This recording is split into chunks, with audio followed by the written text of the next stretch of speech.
Lance Hall here for Let's Discuss with Lance Hall. Happy to welcome two members of Starchaser to the program tonight. We've got Ken, the guitarist and founding member, and Ulrich, the vocalist. How are you two gentlemen doing this evening? We're just awesome and happy to be a part of your interview. Yeah, great, and thank you for having us. Absolutely, it's excellent to have you both with me. The album came out May 6th on Frontiers. Ken, I understand this sort of started out as a solo effort after you left Tad Morose, but then it morphed into a little more than that. Yeah, and the reason why we kind of agreed of doing it as a band was basically because Ulrich filled a big part with his vocal lines and his lyrics. So I basically just wrote the music and he did the rest. So Ulrich, I'll ask you then, did you have any sort of ideas coming into this, or did they all come to you for the lyrics once you heard the music? Well, I mean, we known each other for a long time, but we didn't really do any songs together. And when I got the phone call from Kenneth and he asked me if I wanted to try to do some songs, I was like, yeah, why not? So he sent me a bunch of songs, and I just picked one randomly and just started working, and it felt so right from the beginning. And it might sound like a cliche, but I mean it did, and it was really easy and really a new experience for me, because this is a little bit more metal than I done before, but it suits me really well, I think. So yeah, it was great. Excellent. Ken, I'm going to have you give the rest of the band members names. I looked at these and I don't dare to try to pronounce too many of them. So we know you've got you on guitar and Ulrich on vocal. Can you give us the rest of the lineup? Okay. You want them in Swedish or in kind of English? Whatever works. Okay. Well, on bass is the bass player's name is Örjan Josefsson, as we say in Sweden. Okay. I guess in English it would be more like Örjan Josefsson or something like that. Hey. The drummer is Johan Kohlberg, and the keyboard player, his name is Kay Backlund. Okay. I understand both Ulrich and the gentleman you have on bass, whose name I'm not going to try and pronounce, were your first choice for Starchaser, right out of the box.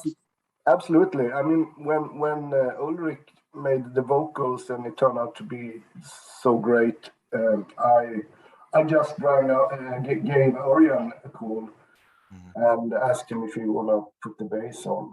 I mean, I did all the instruments myself first, but I needed this, when I play bass, I don't play bass as a real bass player. I play bass as a guitarist, you get what I mean. And I needed to get, Örjan's way of playing the songs.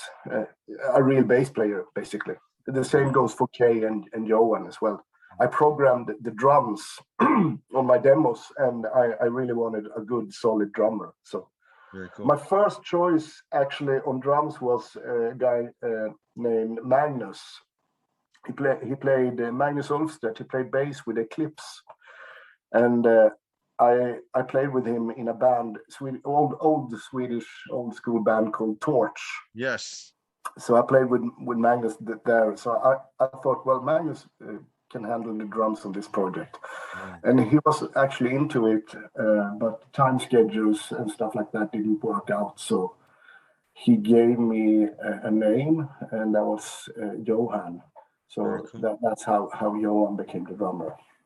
And then I understand a lot of your songwriting is based on piano, so it was important to you to have, a good keyboard player there, and that's what led you to Kay? Yeah, and Kay was also mentioned by a guy called Nils Patrick Johansson. He's a singer, and he sang with Civil War, for example, and he has been a singer for help me, Ulrich. Lion's Share. Okay. So he told me he knew a good keyboard player, and that was Kay. Very So cool. and Kay didn't live too far from me, so I gave him a call, and he jumped aboard as well, really quick. Very cool. I want to jump into some of the songs on the album. Dustin sent me, a copy of it to listen to, a download. I love the intro part, nice prelude. Leads us right into Starchaser, which you've gotten the lyric video out. Is Starchaser a character, an entity? I was sort of trying to figure this out, or is it best left up to people's imaginations? That's a good question, but I think it was actually, I mean, the name came up first, and I mean, it's always hard to find the right name, and is this something that we can rely to? But I found it somewhere, and I think it's like an 80s cartoon series or something about some space stuff, and I thought it was sounded really cool. But Yeah. if you look at the song is more like I'm really into history a lot, and I like that, and I read everything I can get my hands on, and at the time I read some really interesting stuff about Egypt, and that's where I started to get the lyrics together about this guy or girl, for instance. It doesn't say, but who's actually looking for some answers. We don't know the questions, but looking for something, and in where we live now, and then we go back in the verse and stuff, and then you go back in time in a way, in Egypt, and I did a mix in between there, like looking for answers that you really you think you can find, but you don't find it, and that's back to the name Starchaser. You know the stars are up there, but you don't really know what they hide or what they can tell you. But if you see what I mean. Yeah, fascinating. Track 3, Tokyo. I'm listening to this and I'm reading the lyrics and stuff, and I got to tell you, the first thing that went through my head is this is sort of like a 2022 version, and I mean this in all due respect. I'm not comparing or anything. Just sort of what went into my head. It was like a 2022 version of Deep Purple's "My Woman from Tokyo." Yeah,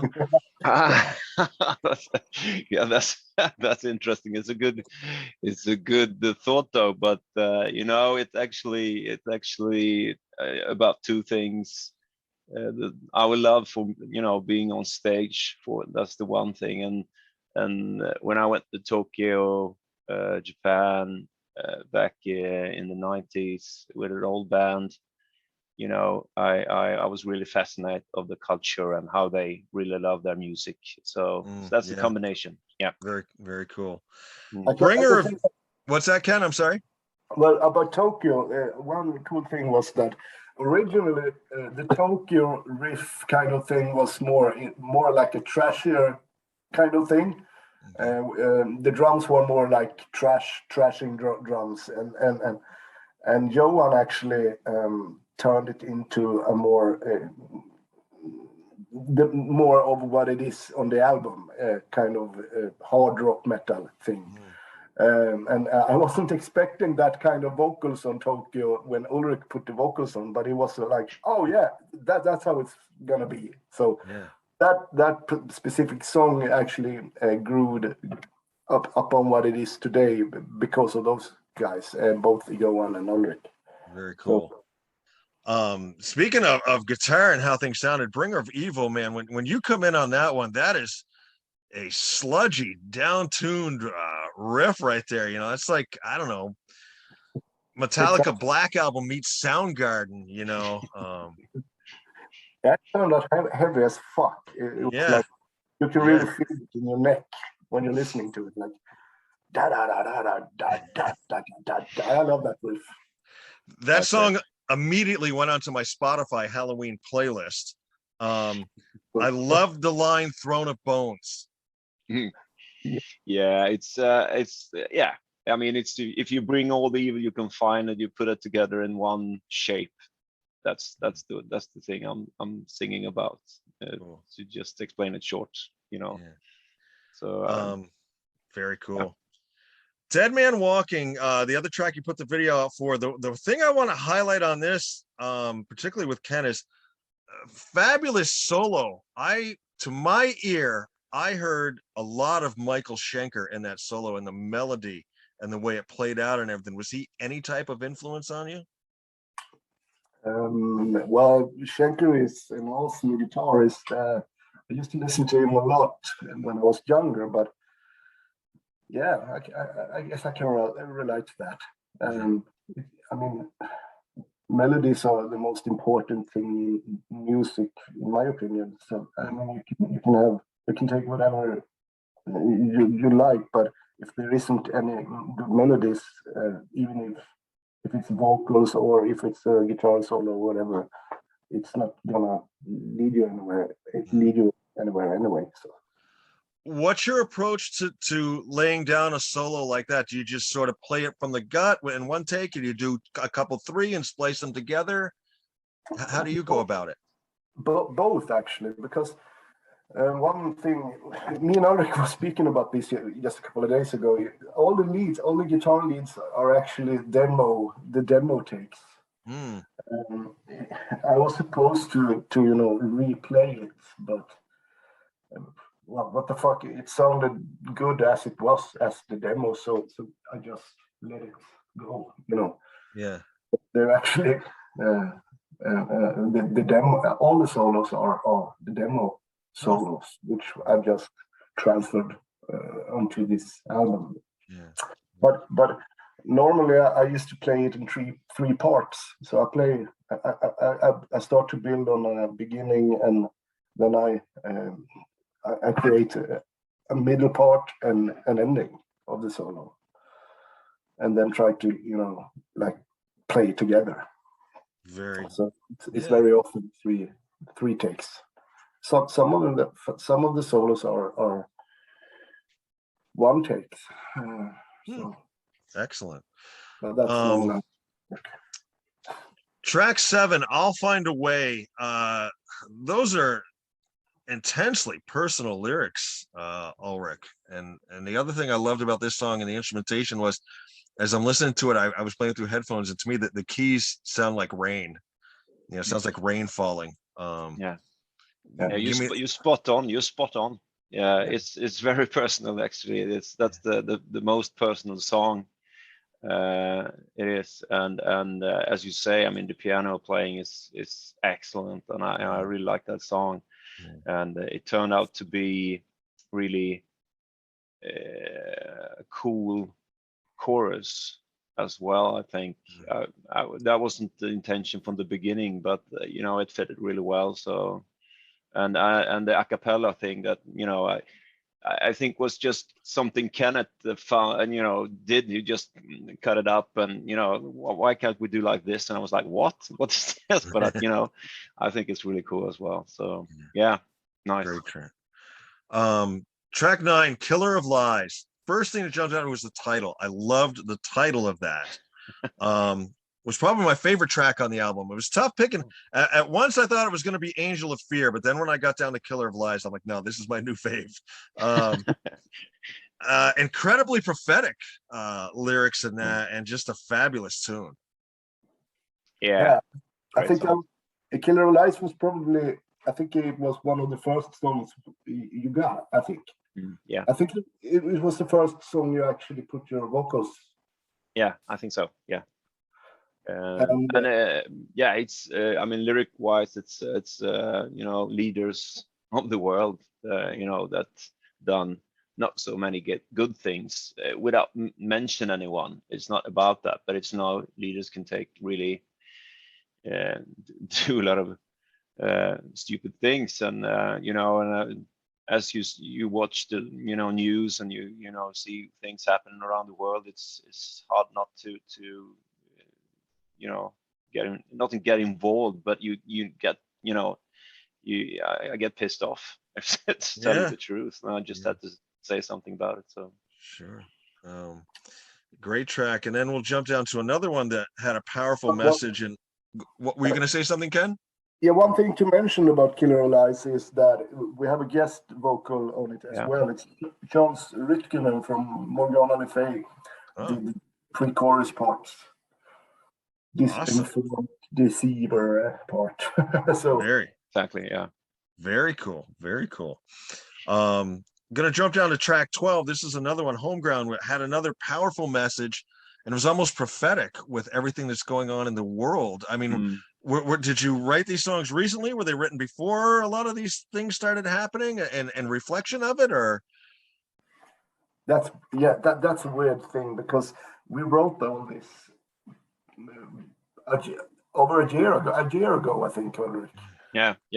And suddenly this fucking Russian kind of thing happened, and we really Frontiers released the album right in the middle of this mess.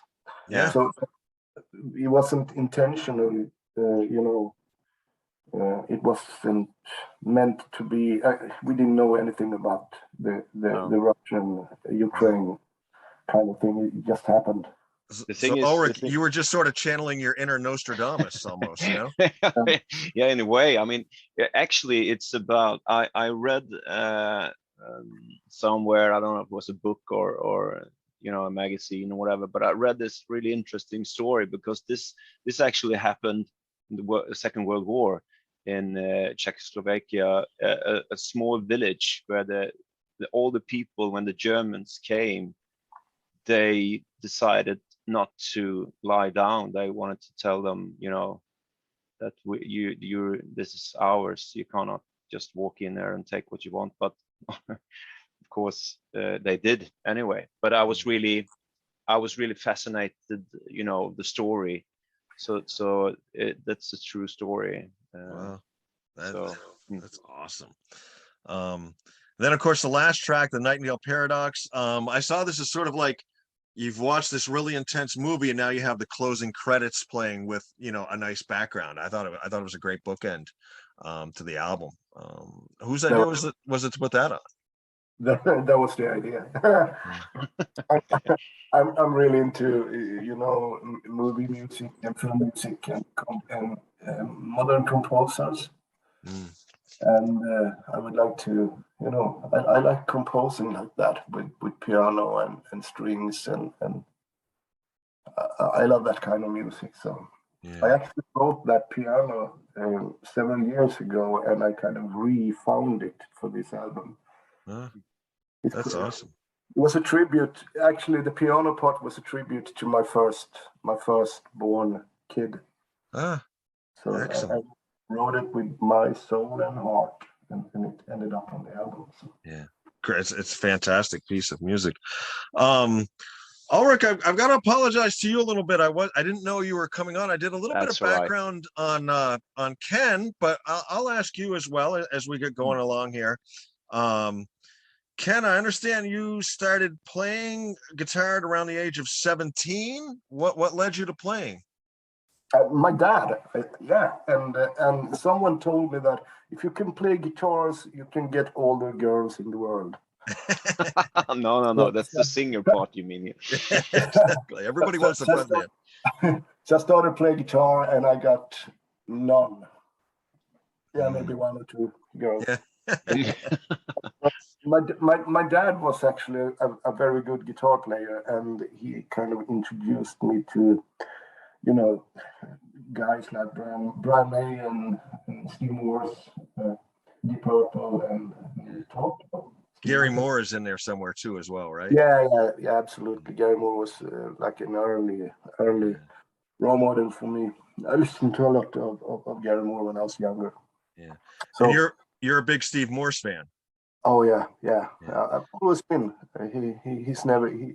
I never get tired of listening to Steve Morse. I saw him open for Rush back in 1985, the Power Windows tour. He came out, and he was amazing. So Ulrich, how about vocals? What led you? Were you always a singer? Did you fall into singing? Did you take lessons, chorus, anything like that? Yeah, I mean, and from the beginning, I was like 13 or something. I actually bought a guitar and an amplifier, and I started to play guitar. And I'm from a really tiny place on the west coast of Sweden, and we didn't really have that many people playing instruments. So when the bass player left, they said, Ulrich, could you play the bass instead? And I played guitar for, I don't know, 6-7 years, and then yeah, okay. So I just sold everything and bought a bass and amp for that, and started to play bass and did that for a long time. But then we lost the singer, and then and I did some singing and some backing singing, and said, could you try that? And I tried it, and I really liked it. And then I moved to London and went to music high school. Music. What's it called? I can't remember now. It's a long time ago. It doesn't matter. But anyway, so I took an education in a vocal education. Okay. And been there for since that in the beginning of the 90s somewhere. Yeah. So yeah. Excellent. So and I really like that. I think I found my instrument in the end. Yeah. Very cool. Ken, I understand your first guitar was an Ovation Preacher. Was it a gift or did you buy it? Yeah, where did you find that? It's all on the internet, my friend. It's all on the internet. Yeah. You can run, but you can't hide.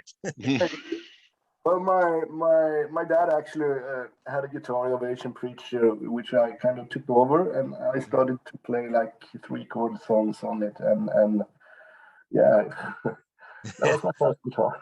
Do you remember what one of the first songs was that you learned? Yeah, I don't know if I would like to tell you that though. No, I can't. I don't really. It's probably some old Swedish, kid tune or whatever. Yeah. Simple 3-chord songs. Right. Go ahead, Ken. I'm sorry. I keep cutting you off. Yeah, I was into, my first band was a fucking punk rock and roll band. I guess we played Ramones stuff, Okay.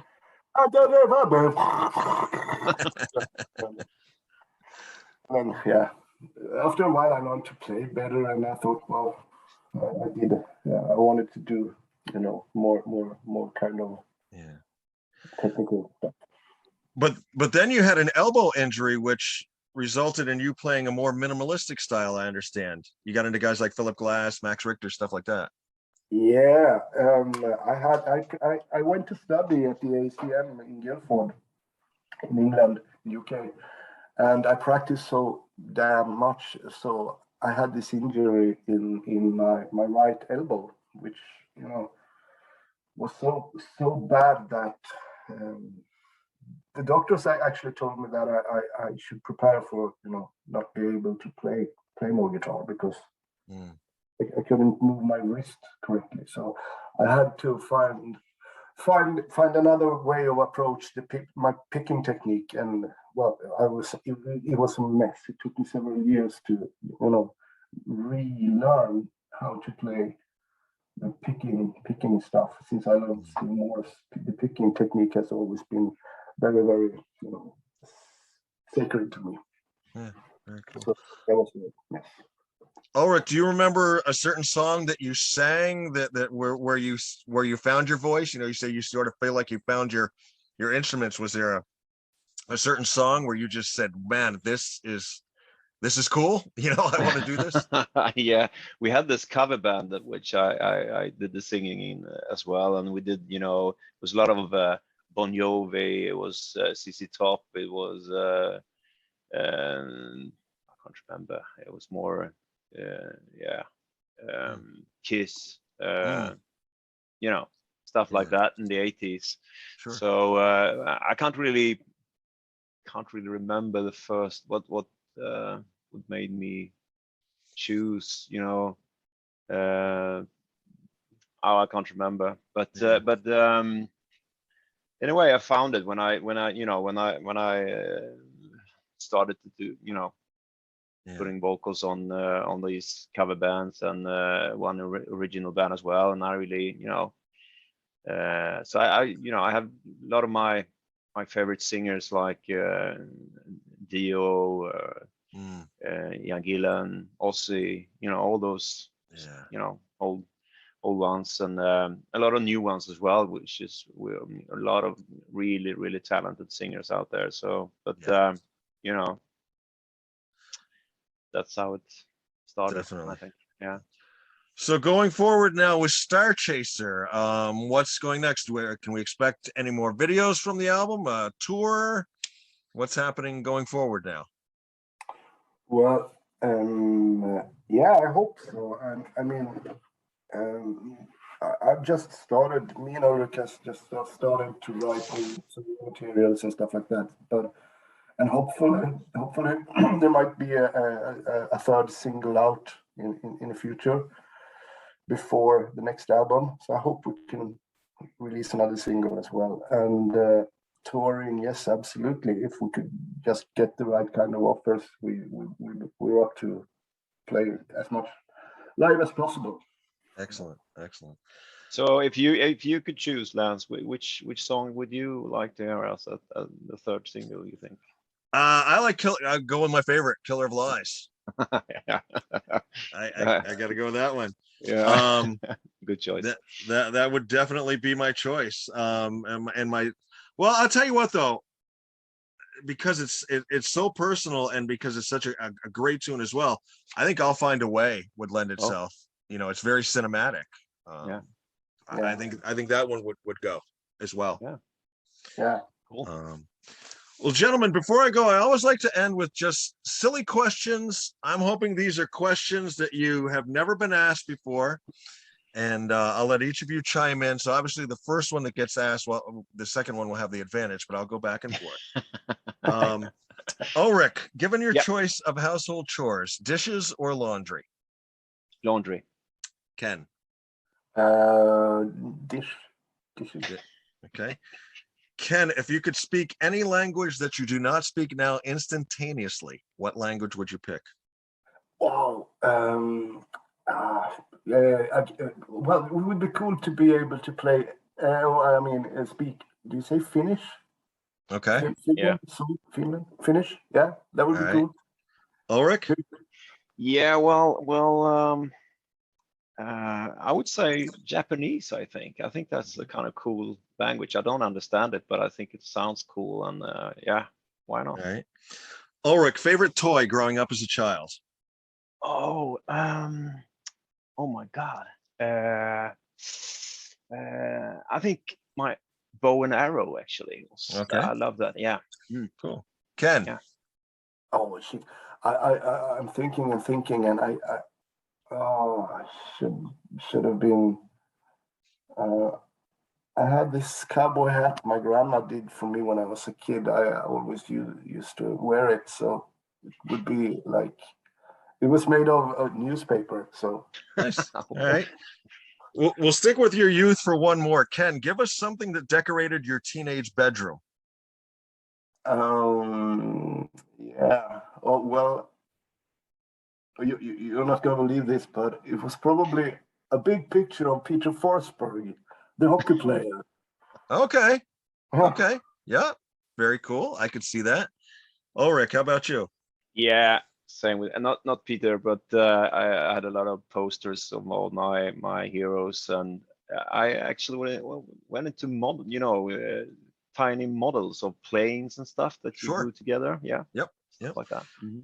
All right, last one. This is the one we have the most fun with. Ulrich, if they were to make a biopic of your life, what actor would you pick to play you? And it's your movie, your life. You can pick anybody. Oh, Well, who could that be? Olivia. What? What are you saying?